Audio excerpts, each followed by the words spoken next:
Across the stars, in the vast expanse of neutral space, one law was universal: do not harm the medics.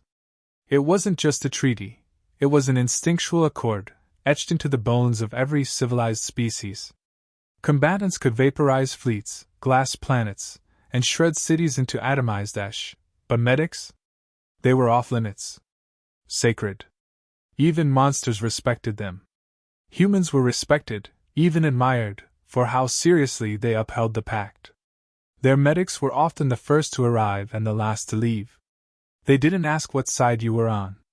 They just stopped the bleeding. Until the Zarn Dominion burned Triage Post State 11 to the ground. The attack wasn't tactical.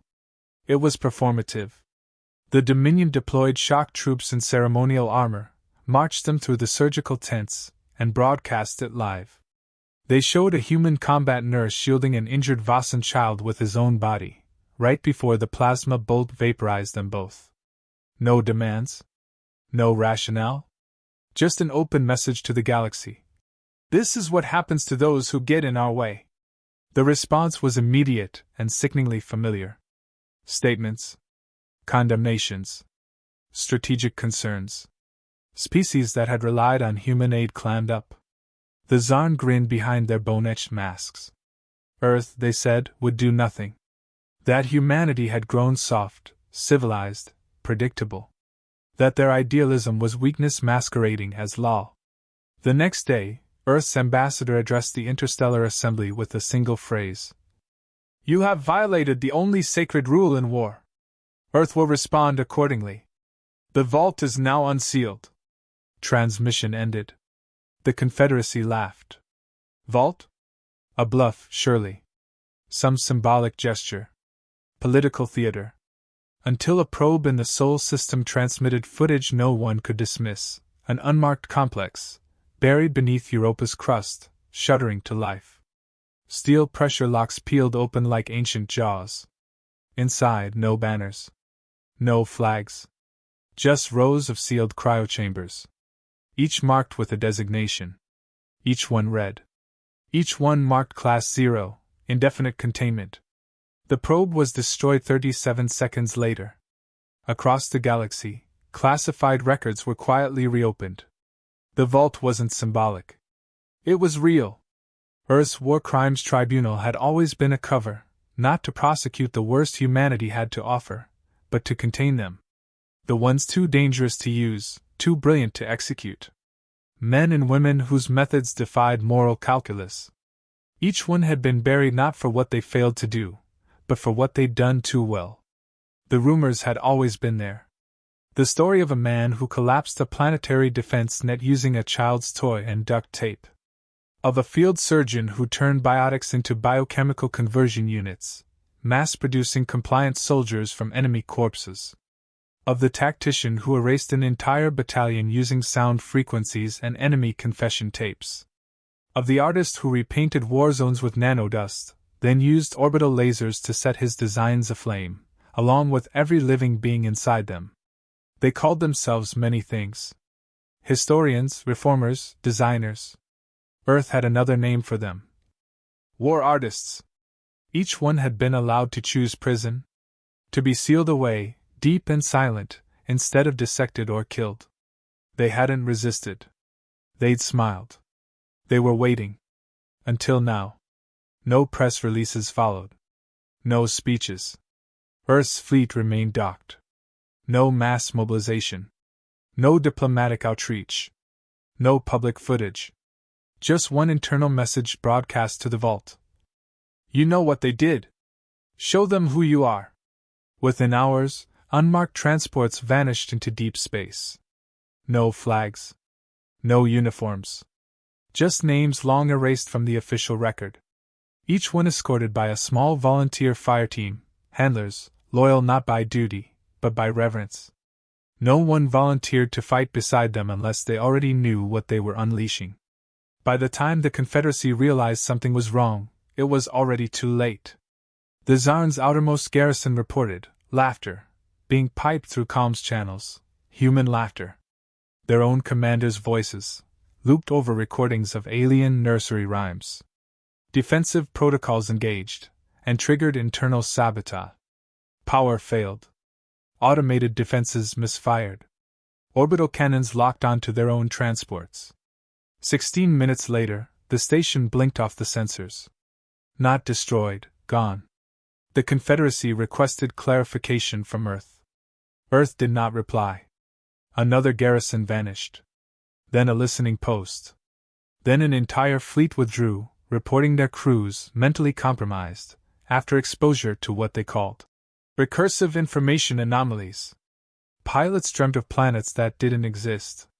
Commanders forgot their own names mid-order. Entire units surrendered to holograms. No traceable weapons. No standard tactics. Only whispers in the dark. Only a growing, collective realization. The vault was not a myth. And Earth was not civil. They were patient.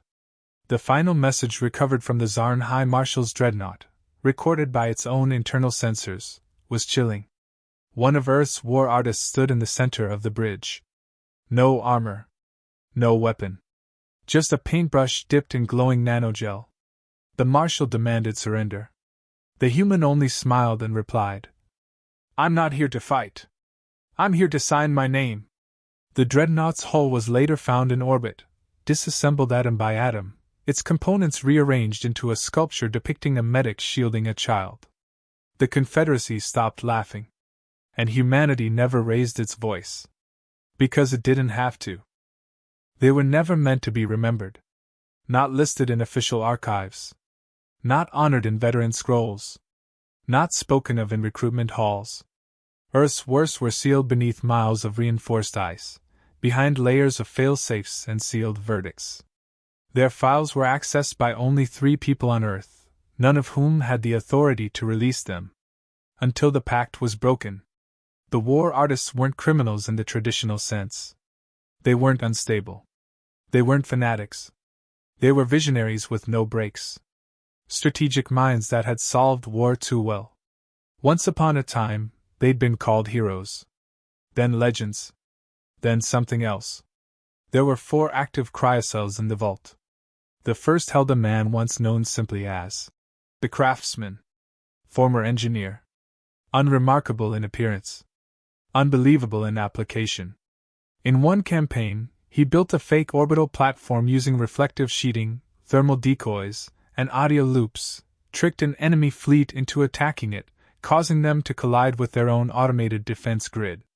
All with materials costing less than a civilian hovercar. His unofficial record included terms like origami explosives, quantum duct tape, and postmodern minefields.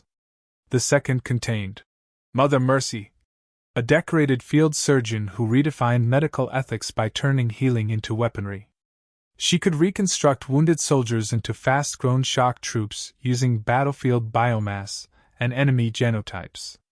Her logic had been simple: if the enemy dehumanizes us, why not return the favor in kind? Her creations were silent, loyal, and temporary, programmed to disintegrate after victory. She had called them Restored Angels. The third, Scorch, had been a civilian artist turned tactical advisor. When assigned to design camouflage patterns, she instead painted war maps with reactive nanodust, then built a system of orbital mirrors that targeted only those who moved through her art. It had started as a concept. It ended with 3 regiments incinerated in perfectly symmetrical spirals, visible from orbit like gallery installations. No one who saw it ever forgot. The last was Echo, a sound engineer with a focus on auditory manipulation. She didn't use weapons. She used truth, and the fear of it. Her operations laced enemy comms with hyper-targeted confessional loops. Field commanders heard their own voices admitting betrayal, surrender, failure. Entire battalions collapsed from hallucinated mutiny. She once made an entire garrison retreat from a sound that didn't exist. Each one had submitted to containment willingly. Not because they regretted what they'd done, but because they knew they would do it again if allowed to remain free. Earth, recognizing its own monsters, had locked them away. Until now. They were not debriefed upon release. They were not asked what they needed. They were simply given transport, a list of coordinates, and a line of credit. Their handlers, each selected by psychological profiling and historical awareness, acted only as guides, not commanders. They didn't ask for armies. They didn't need them. The first demonstration came from Echo. Within hours of her arrival on the fringes of Zarn space, a relay station went dark. When Confederacy investigators arrived, they found the entire crew strapped into their own listening chairs, alive, unharmed, and unresponsive. Psych reports later indicated they were locked in permanent loops of their own voices, begging to be silenced. Echo had hacked their audio architecture and fed them recordings of themselves expressing doubt, cowardice, shame. No physical damage. No visible trauma. But they would never speak again. Next was the craftsman. He arranged a decoy supply route, then let the Zarn intercept it. The transports appeared to be civilian freighters. When boarded, they revealed gift-wrapped boxes and children's toys, each rigged to emit non-lethal EMP bursts, sealing hatches and disabling weapons. By the time the Zarn realized it was a trap, the ship hulls melted into adhesive foam and flash froze into statues shaped like medical insignia. 50 enemy Marines encased in sculpture, unharmed but humiliated. Scorch made no announcement. She simply painted. Using drones, she deployed particulate nanodust over a 10-square-mile jungle. The particles reacted to infrared movement, highlighting troop positions in real time. Then the satellites ignited them. The fire didn't spread, it danced. Tactical combustion patterns formed Earth's sigils, visible from low orbit. The only things that survived were the trees. Not a single leaf was scorched. Only soldiers. Mother Mercy bypassed combat entirely. She entered a neutral refugee station, staffed by a mix of Zarn civilians and displaced species. She administered medical care. No questions asked? But the wounded Zarn she treated soon began acting differently. They obeyed Earth's evacuation orders. Protected rival species. Attacked their own when ordered to commit atrocities. She hadn't healed them, she had reformatted them. Carefully. Quietly. Organically. In all 4 cases, Earth never claimed credit. No flags were raised. No generals issued statements. Only the Confederacy knew who was responsible, and they were too embarrassed to speak it aloud. The effect was immediate. Zarn Command began rotating leadership every 3 days, fearing psychological compromise. Broadcasts were cut to analog to avoid data intrusion. Troops refused to engage without direct line-of-sight contact. Rumors spread faster than facts. Stories of invisible voices, walking statues, impossible fire, and gifts that exploded into conscience. Confederacy intelligence called it performance warfare. Earth didn't correct them. Observers from neutral species began recording the phenomena. One report from the Dravi Diplomatic Corps simply stated, "They have made war poetic. We do not know if we are witnessing genius or madness. Perhaps both." The war artists did not taunt. They did not posture. They did not gloat. They simply demonstrated what war could look like, when the rules were abandoned, and humanity stopped pretending to be civilized. The Confederacy had mocked Earth for being too restrained. Now they understood. Earth wasn't restrained because it was weak. It was restrained because it had to be. The Confederacy attempted containment protocols. They declared emergency zones. They issued kill-on-sight orders. They deployed cognitive dampeners, noise-canceling drones, and psychological wardens. They banned music. Banned mirrors. Banned anything painted. They censored their own broadcasts to prevent accidental exposure to Earth's influence. It didn't work. Because this was no longer a traditional war. Earth hadn't deployed forces. It had released ideas. Concepts wrapped in action. Symbols turned into weapons. And once unleashed, ideas don't retreat. The war artists weren't just targeting soldiers. They were rewriting perception itself. The craftsman's next operation bypassed security grids entirely. On a Zarn-occupied planet, every weapon crate delivered by drop drone contained a single metal cube, sealed and inert. Curious commanders kept them, studied them. On day 5, they unfolded. Origami puzzles, when solved incorrectly, triggered mini singularities that swallowed only the user. Those who survived? They were left holding beautifully folded birds. Each cube came with a note. This one's a dove. Scorch escalated. She began targeting propaganda towers. But instead of destroying them, she used atmospheric paint dispersion to project human medical symbols, doctors, nurses, field tents, across the sky in shifting colors. Beautiful. Soothing. And weaponized. The tower's own optics turned against them, blending hallucination with broadcast. Zarn civilians began to report visions of Earth medics arriving in waves of color, offering kindness. They didn't resist. They wept. Mother Mercy altered biology without touching a scalpel. In captured zones, food shipments began to arrive on schedule. Zarn soldiers, suspicious, forced prisoners to eat first. When nothing happened, they indulged. Days later, behavioral anomalies emerged. Loyalty shifted. Interrogators noticed them humming human lullabies. Voluntarily surrendering weapons. The gene trace nutrient packs were embedded with viral mnemonic overlays, converting instinct, not thought. A different kind of infection. Echo was the last to act, and her strike was subtle. No fleet was targeted. No base was breached.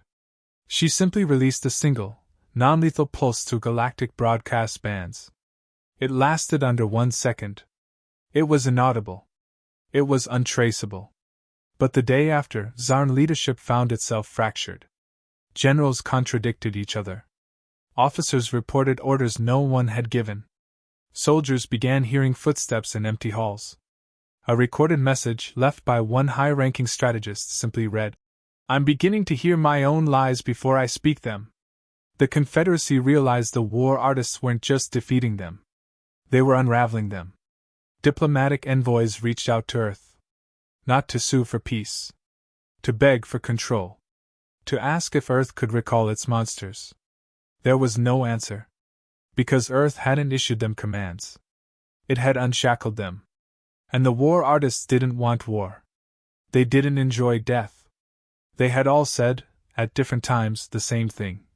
War is ugly because no one designs it. Let's see what happens when someone does.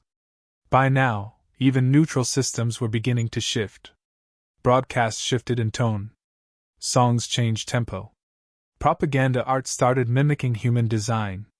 Medics from other species requested training in Earth methodologies. The galaxy was watching. One Zarn counselor attempted retaliation by assembling a team of creative tacticians, mimics, poets, rebellious thinkers. They attempted to fight fire with fire. They lasted 11 days. Their final project, a logic bomb laced within a visual illusion, backfired. It folded their own tactical center into an 8th-dimensional feedback loop. Their bodies were later found arranged in perfect Fibonacci spirals, marked "Noble Attempt." What broke the back of the Confederacy wasn't destruction. It was meaning. Every strike the war artists made carried it. Every act of warfare taught a lesson. There was no random cruelty. Every fallen outpost became a monument. Every silence carried weight. And behind it all was the unspoken memory of the triage massacre. Because the war artists never targeted civilians. They never retaliated against medics. They never once violated the rule that had been broken to unleash them. They honored it. Exalted it. Every operation, no matter how strange or theatrical, drew a line between what was sacred and what was not. They weren't just punishing the Zarn. They were teaching them, through overwhelming, undeniable creativity, that some things remain untouchable.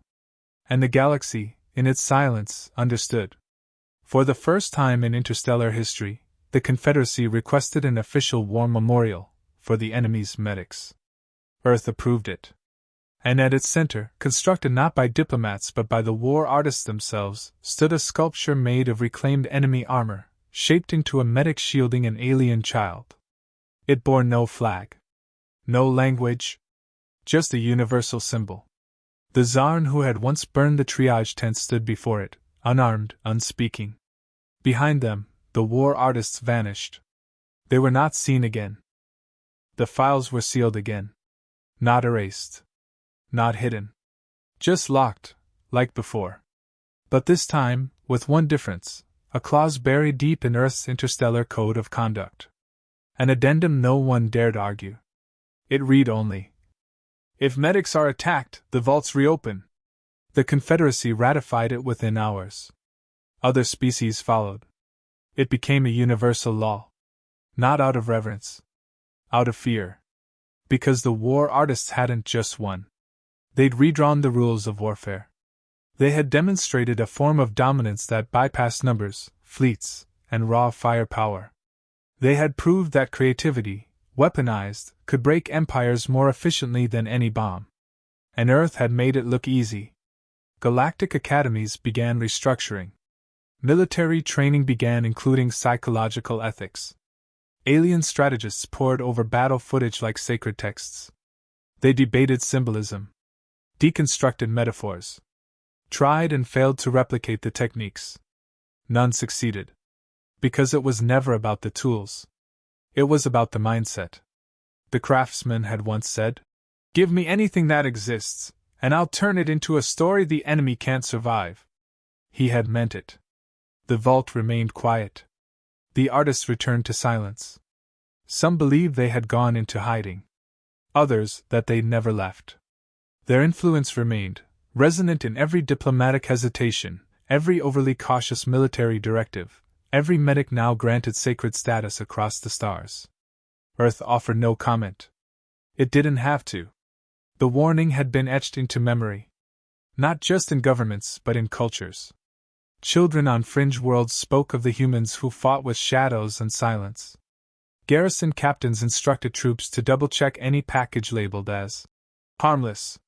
Soldiers recited the names: the Craftsman, Mother Mercy, Scorch, Echo. Not with hatred, but with the wary respect reserved for natural disasters. They were myth now, but real. And the lesson they'd carved into history was clear: even in war, there are lines you do not cross. You do not touch the healers. You do not desecrate mercy. Because if you do, Earth stops pretending to be civilized. And when Earth stops pretending, the galaxy becomes an audience. Some tried to spin it, declare it propaganda, accuse Earth of manufacturing the events. But the evidence was too vast, too elegant, too grotesquely specific to deny. Those who attempted to discredit the stories often found themselves revisiting old footage. They'd pause at certain frames, rewatch particular angles, trying to find the trick. There was none. Just art, applied with intent. Years passed. The Confederacy restructured. New oaths were sworn. Combat medics of every species were issued Earth's insignia on their armor, a silent plea for protection. And Earth, having made its point, withdrew. It didn't demand tribute. It didn't rewrite treaties. It simply returned to its quiet orbit, continued healing, exploring, inventing. But behind every gesture of peace was the shadow of the vault. A reminder. Earth wasn't peaceful because it had to be. It was peaceful because it chose to be. And it was ready, at any moment, to choose otherwise. Not out of vengeance. Not out of hatred. But out of principle.